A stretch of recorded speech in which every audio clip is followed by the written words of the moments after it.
SEPA with the task force. Yeah, Because Judy's getting tired. yeah, Doesn't look like anybody's going to pick up the mantle. So she said that she's declared this is going to be her last year. mhm, And she said, let's go ahead and do it, because at least we have an office, we'll keep it intact, we'll keep the mission going of SEPA. John and I were doing a bike run around Wolf Lake on the 21st of June, and we'll continue doing, he likes doing the forest cleanups and all that, and tree plantings and everything, so we'll keep it alive that way. yeah. Yeah. Yeah, I thought that was a natural. It has always been a stepchild task force. Right. The specific mission of it. Mm-hmm. And it accomplished the bulk of its mission, I would say. Yeah. The only part about it, there still has to be someone watching. Yeah. When the pressure isn't there, the vultures tend to move in. You got it. Yeah, yeah.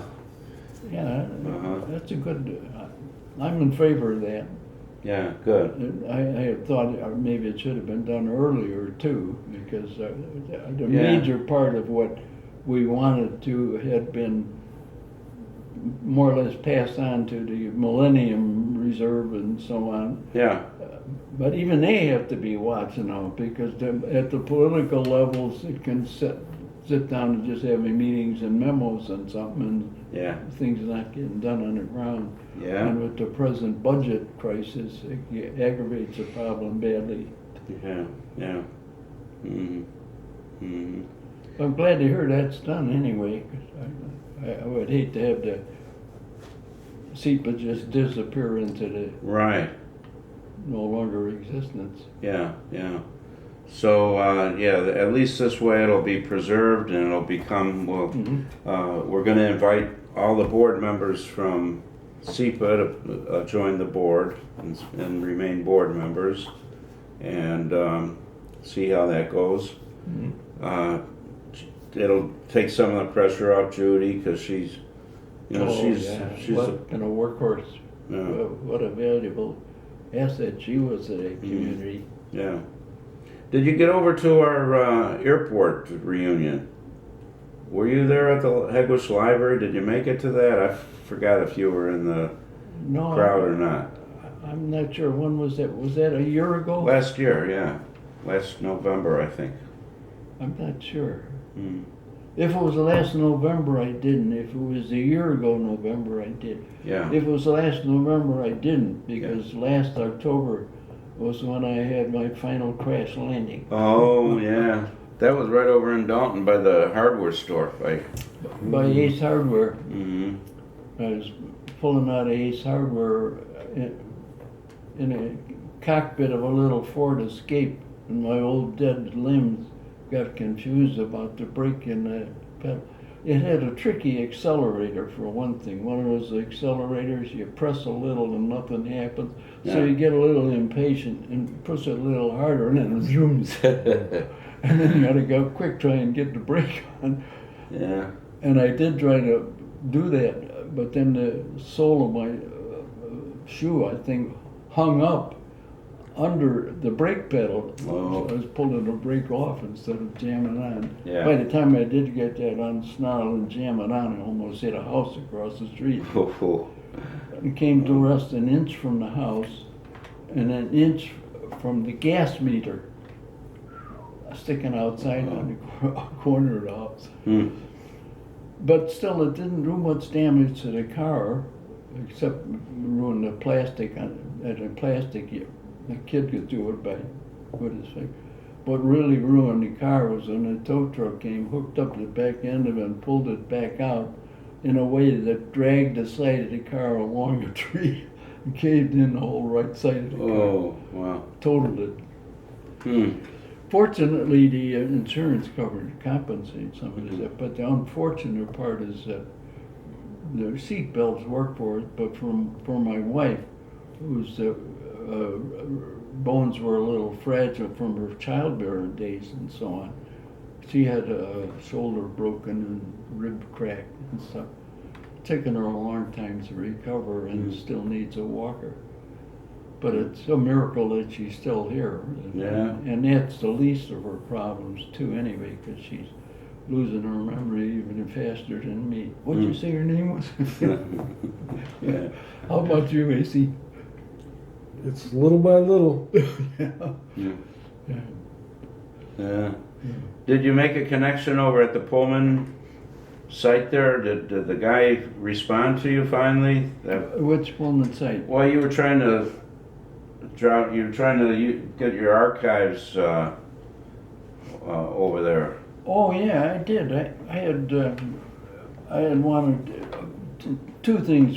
For one thing, I had accumulated some materials from a friend of mine, classmate of mine, and I also had accumulated materials from our Club 38 of Pullman Tech graduates Wow. from the class of 38. Our fellas had what we call a Club 38 that used to meet first Friday every month or something for 50, 60 years. Wow. Partly to play multi-hand pinochle and drink a few beers, but mostly to solve world affairs. Because we had all been in a Loudon debating club when we were in Pullman Tech, so we'd argue like hell all night. Yeah. Never really solved anything, but it was a lot of fun. Yeah. But anyway, I had memorabilia that I wanted to donate to the museum over in Pullman. They're going to have a separate part of the Pullman Museum for the Pullman Free School of Manual Training. And while I was at it, I talked to, what's his name, not the curator, but the head of the superintendent, I forget his name. At the hotel? For the superintendent of the whole thing, I asked him if he would look at some writings that I had written some years ago and submitted to the University of Chicago Press to see if they were interested in printing them. They were dealing somewhat, mostly about social problems that as a result of some things that I observed from the position I was in. And they said that these could be very important writings, but unfortunately we're too busy now to do them. Yeah. I found out later one of the things they were too busy doing, I think, was printing the biography of Mies van der Rohe, the famous architect. Who had a huge book written by a man who I was a acolyte for a year after I graduated.